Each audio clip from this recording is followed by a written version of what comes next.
Sikap cuek Kadis P3APM Pemkot Tebing Tinggi jadi sorotan, terkait anaknya dilapor ke polisi diduga menipu, ditulis wartawan toba.pos.co. Sikap Kepala Dinas Pemberdayaan Perempuan, Perlindungan Anak dan Pemberdayaan Masyarakat, P3APM, Pemerintah Kota Tebing Tinggi, Sri Wahyuni menjadi sorotan publik setelah dinilai cuek, meski telah mengetahui anaknya bernama M. Wahyudi Pratama Tolo dilaporkan ke Polrestabes Medan terkait dugaan melakukan penipuan. Bagaimana tidak, sikap cuek Sri Wahyuni dirasakan korban pelapor bernama Hendrik, sebelum dia resmi membuat laporan pengaduan ke polisi sesuai STPL nomor B169 tanda pagar 5/2023, Hendrik telah menceritakan dengan memberikan bukti kelakuan M. Wahyudi Pratama Tolo yang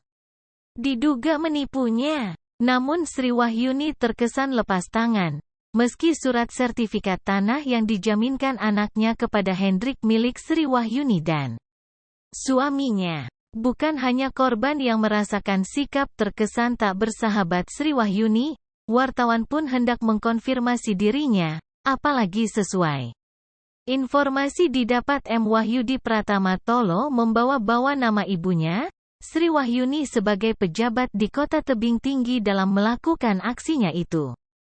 Sri Wahyuni terkesan menghindar meski berulang kali dicoba datangi kantornya, bahkan kediamannya dihubungi melalui seluler pun malah memblokir nomor wartawan. Berdasarkan kondisi yang ada dalam kasus ini, terlebih dengan sikap Sri Wahyuni sebagai abdi negara yang seharusnya menjadi panutan, namun dinilai sebaliknya, sejumlah elemen masyarakat memberikan tanggapan. Ketua LSM Suara Proletar mengatakan, apabila sang anak memang terbukti telah melakukan tindak pidana berupa penipuan, dan memang ada laporan kepada polisi, maka polisi harus menindaklanjuti laporan tersebut sesuai dengan hukum serta peraturan perundangan yang berlaku, kata Simanjuntak. Lanjut dari pengamat hukum dan sosial, Ahmad Riza mengatakan, tidak pantas seorang kepala dinas berbuat seperti itu, harusnya sebagai orang tua, dia bisa membayarnya, apalagi sudah diberitahukan sebelumnya kepadanya. Jelas Riza, siapapun tidak boleh melindungi orang yang bersalah, itu bisa melanggar hukum. Polisi juga harus segera memproses laporan korban, supaya dapat segera diselesaikan. Karena dengan jalannya kasus tersebut, akan segera diketahui juga, apakah ibunya melindungi anaknya dan terlibat atau tidak, tegas Riza. Kamis, tanggal 27 Juli tahun 2023.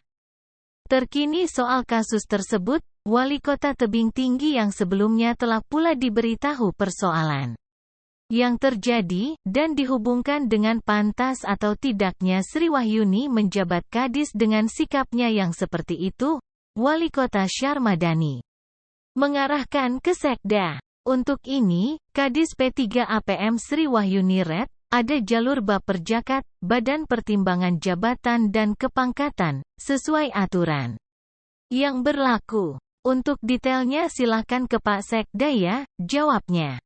Namun diikuti arahan sang Pej Wali Kota agar wartawan menjumpai Sekda, Pemkot Tebing Tinggi, selalu kandas diduga ada settingan.